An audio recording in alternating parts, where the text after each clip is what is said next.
Prozenith is one of those keto weight loss supplements you've probably seen all over social media, but with so many copycat versions and knockoffs floating around, it's hard to know what the original formula even included. Still, let's break down what the original Prozenith claimed to offer, and whether any of it actually does anything for weight loss.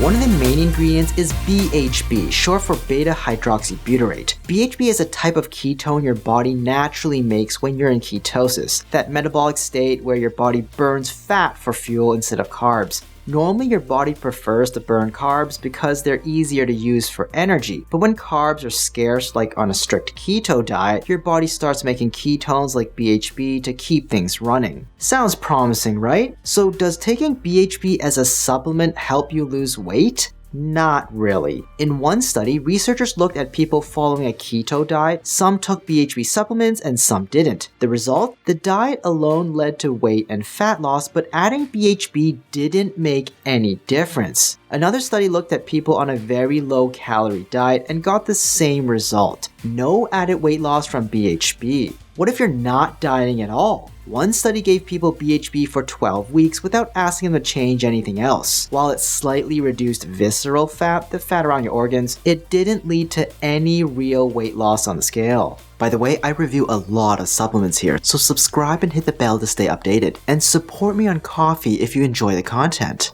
Another big claim is that BHB can boost your workouts by giving you an extra energy source, helping you burn more fat and go longer. But again, the science doesn't back it up. One study gave BHB to young men before a cycling test. It didn't improve their performance or make the workout feel easier. Another study gave trained athletes large doses of BHB and still saw no improvement in endurance or effort. A third study tested a supplement that combined BHB with MCT oil in endurance runners, and again, no difference in run times compared to a placebo. Bottom line, BHB supplements don't meaningfully help with weight loss or exercise performance.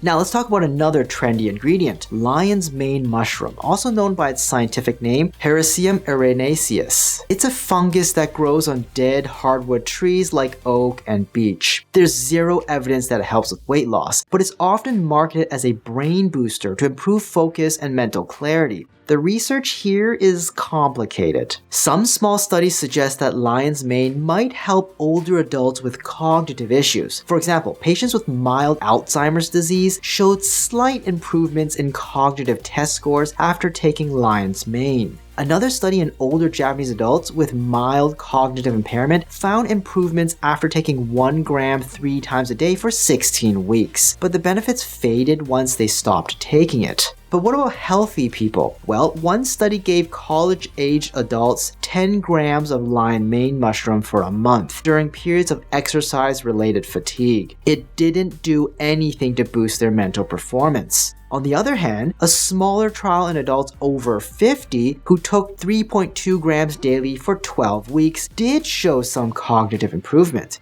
So the evidence is mixed. It seems that lion's mane may have some benefit for older individuals or people with cognitive issues, but younger, healthier people probably won't notice much, if anything. And dosage matters. Studies that showed benefits used between 3 and 10 grams per day. Prozenith, however, includes nowhere near that amount. So even if lion's mane does help in some situations, the dose in this supplement is too low to do much of anything.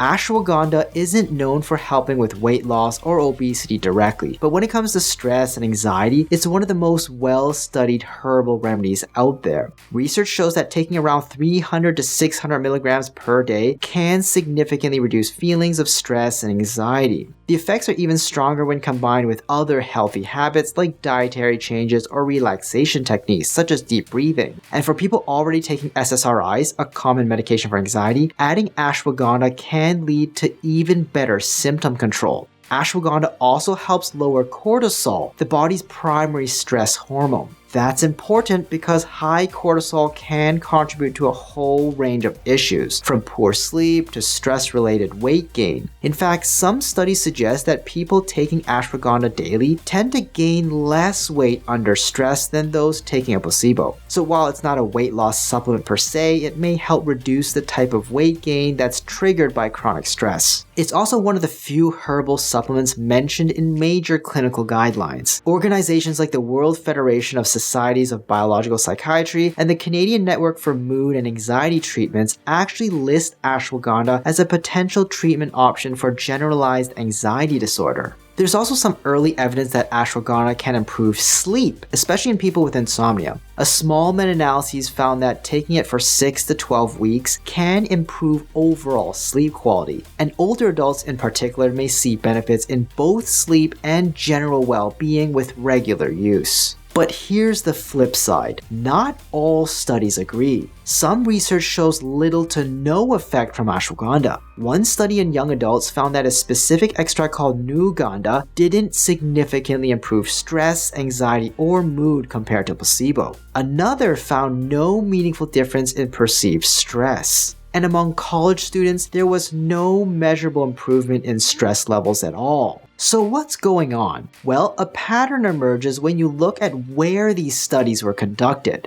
The more positive results tend to come from studies done in India and Iran. Meanwhile, those showing minimal effects were mostly done in the US and Australia. That might be due to differences in diet, the quality of ashwagandha used, or even genetic differences in how people respond to it. Whatever the reason, it's something to consider before you start expecting dramatic results from just reading the research, especially if you live in North America.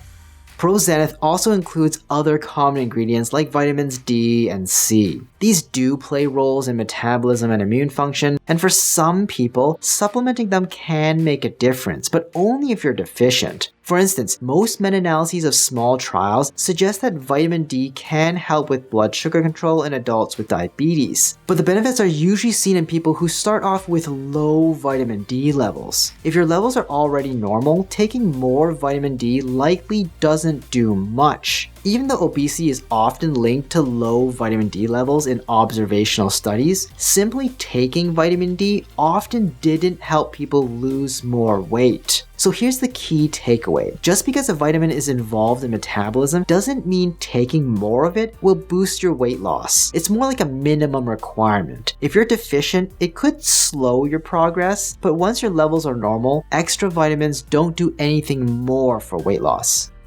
So is Prozenith effective? Not at all. Prozenith claims to support weight loss, but the evidence just isn't there. The main ingredient, BHB, doesn't actually help your body get into ketosis or burn more fat. The other ingredients like ashwagandha might have some benefits for stress or focus, but they aren't useful for fat loss. And to make matters worse, we don't know the doses or even the quality of what's in it. Prozenith is selling for a ridiculous $80 per bottle, and it's not going to do anything for weight loss. If you're interested in the benefits it might offer, stress reduction and improved focus, you could get far better results by combining ashwagandha with vitamin D. A high-quality ashwagandha supplement runs about $6 to $10 a month. Vitamin D is under $1 a month. You're looking at $7 to $11 total max. Rating Prozenith by effectiveness for weight loss, I'm giving it an F. It's useless for weight loss. Rating it by cost, I'm giving it an F. It's overpriced by a long shot.